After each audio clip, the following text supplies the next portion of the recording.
Hey, where are you right now? I've been sleeping at home. There's no sign of my husband at our home where I am now. He's lying to me. Let's go back to when I was pregnant with our first child. My name is Ashley. I was finally expecting our first child in our second year of marriage. Just 1 month to go until my due date. I'm 9 months pregnant. While I'm excited about the birth, I can easily imagine the confusion of going through childbirth and child rearing for the first time. I had planned to go back to my parents' house this weekend to have them help me out for a while.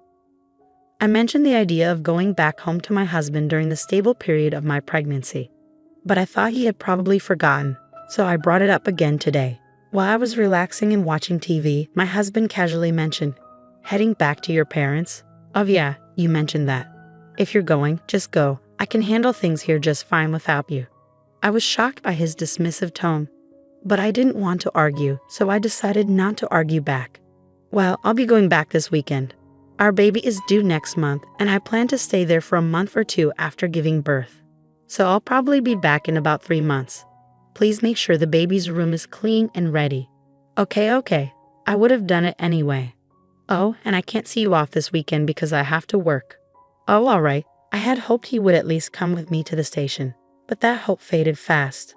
I knew he was always busy with work, even on weekends. But I wish he would think about how hard it will be for me, heavily pregnant and with lots of luggage, to manage on the train. I understand he's busy, but I do feel lonely sometimes. I don't want our soon-to-be-born baby to feel lonely either. Plus, I'm worried about whether we can raise our child together like this. When did he become so distant? With these mixed feelings, I started packing. Since I still had time before going to my parents' house, I decided to send most of my luggage through a delivery service. I had already cleaned the house from top to bottom when I started my maternity leave early. They say pregnant women have a nesting instinct. I had set up a crib and prepared a space for the baby, excited to start our new life as a family of 3. When I returned after 2.5 months, I found that my husband was being really messy despite my efforts to clean up before leaving. Maybe I cleaned too early, but still he seemed to have forgotten how to live in a tidy home. He'd leave half-empty drink bottles lying around and ignore the cardboard boxes from his online shopping. I realized that I'd never seen him cook or clean since we got married. Even though I kept trying to tidy up, things only got messier, and I started worrying about the state of the house while I was away. But with the baby coming soon, I had to focus on preparing for childbirth. The weekend came quickly, and I went to my parents' home. Meanwhile, my husband didn't even see me off to work. While I relaxed at my parents' place, I stayed in touch with him through emails every day and called him about every 3 days. But gradually, he started ignoring my calls more often. When I managed to get through to him, I noticed he'd been avoiding my calls lately. I asked, "You've been hard to reach lately, are you busy?" But his answers were vague, like sort of, or not really. Then I asked him nervously, "You're not cheating on me, are you?"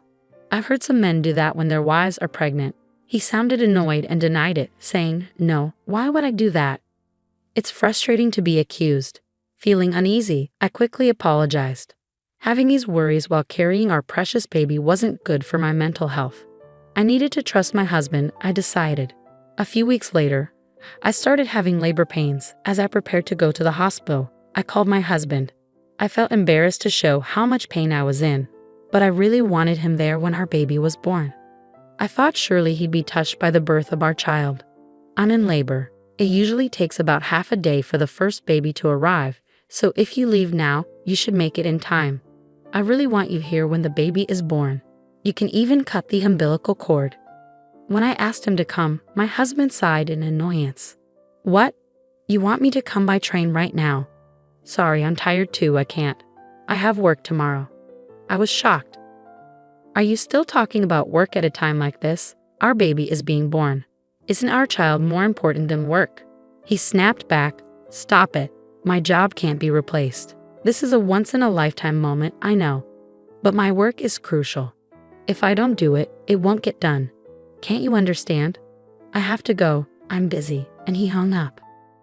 I tried to convince him, but he wouldn't listen. As I sobbed through the pain of labor, I wondered why he was so indifferent to our child's birth. From the moment I found out I was pregnant, my child became my priority. But as a father, he seemed so distant. So I faced childbirth alone.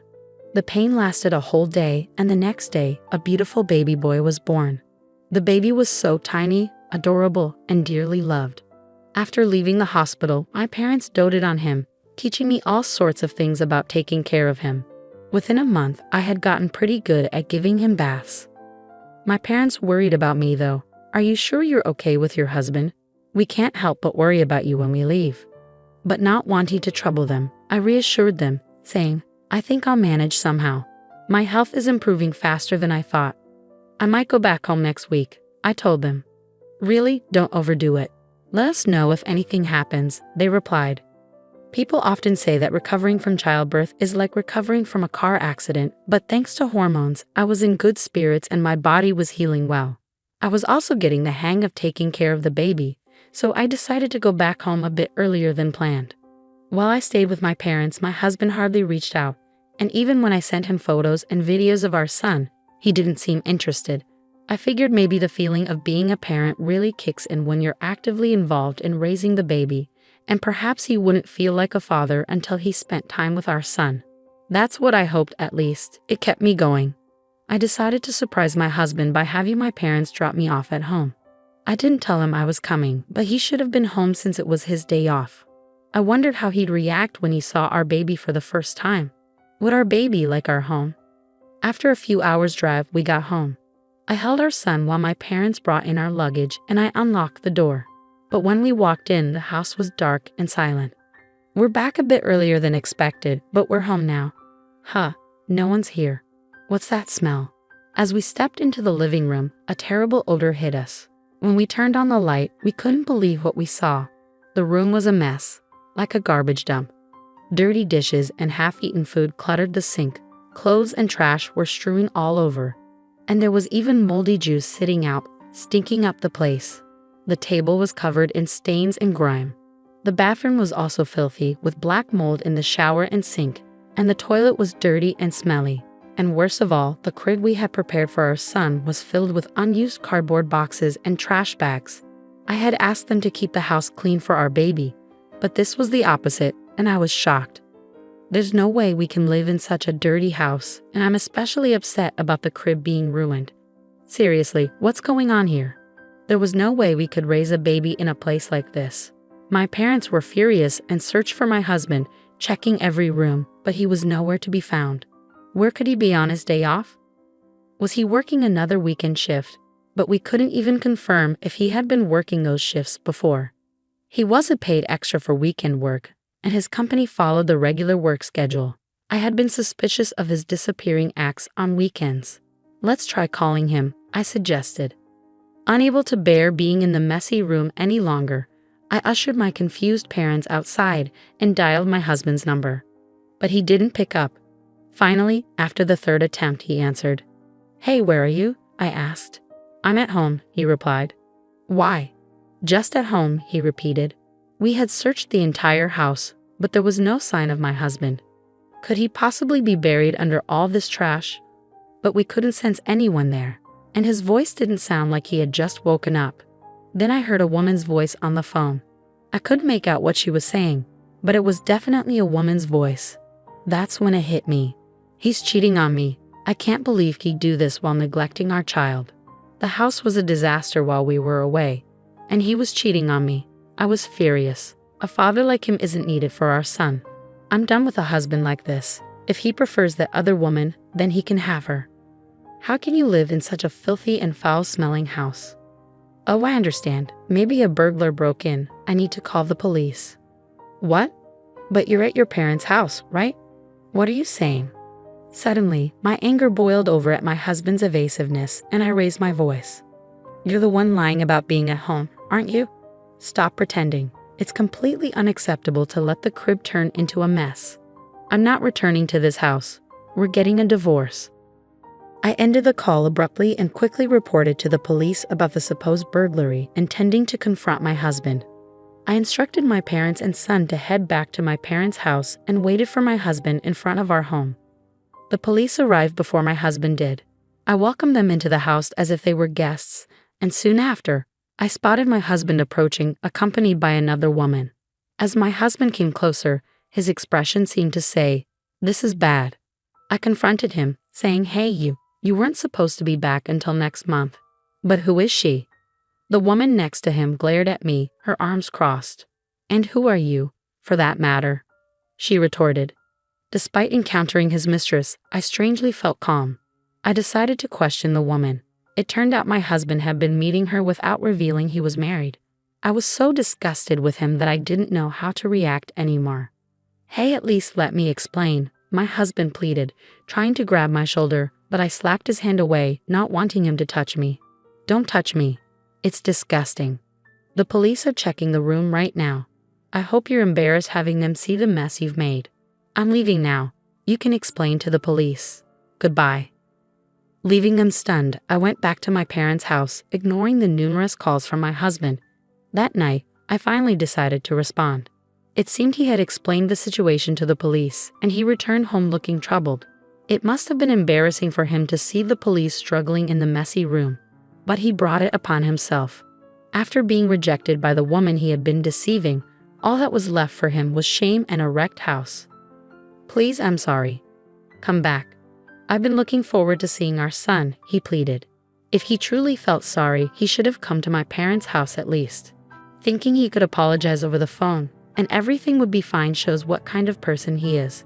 I can't imagine a future with him. Even though you never showed any interest before, you suddenly care? You weren't even there when I gave birth, despite me asking you to come several times, I pointed out. "Well, I thought you knew that I would. I'll clean up the room. I can't do household chores without you. I need you," he pleaded. I could imagine my husband growing more desperate and flustered on the other end of the line as I continued to reject him. "No matter how much you beg, it's not happening. You should have stuck with that woman. If you can't handle housework, have her do it for you," I responded firmly. "But that was just a fling. It was a momentary lapse. You're the only one for me, Ashley," he insisted. "A fling? Weren't you seeing her every time you said you had to work overtime?" I countered. "Well, that's a different..." He trailed off, unable to explain himself. I pressed my husband, who was mumbling incoherently, and he confessed that he had been cheating on me with multiple women from his high school that he had reconnected with at a friend's wedding party. He's a scumbag either way. There's no point in talking, I thought to myself as I listened to him desperately apologizing, his voice close to tears. "I can't believe it. You disgust me. Were you planning to touch our son with those hands?" "Unthinkable," I said, feeling a chill run down my spine. I won't do it again. I'll come to pick you up right now. I want to see you and our son. I'll prove my sincerity. Let's go home together," he pleaded. I couldn't believe what I was hearing from his defiant voice. What was he thinking at this point? "I can't trust you. There's nothing more to talk about. I'll raise our son on my own," I declared firmly. "Ashley, please forgive," he began, but I hung up before I could hear the rest of his words. The sound of the call ending echoed emptily in my ear, and that marked the end of our short marital life. Half a year has passed since then, and I've decided to start working, relying on my parents for support. Once I've saved up enough money, I intend to leave my parents' house and start living on my own with my son. I'm in the midst of divorce negotiations with my husband, mainly for the sake of alimony. Despite his limited experience living alone, my husband is apparently unable to manage household chores, and most of his meals are from dining out, leaving his house in disarray. However, that's no longer my concern. I will do my best, showering my son with abundant love and care.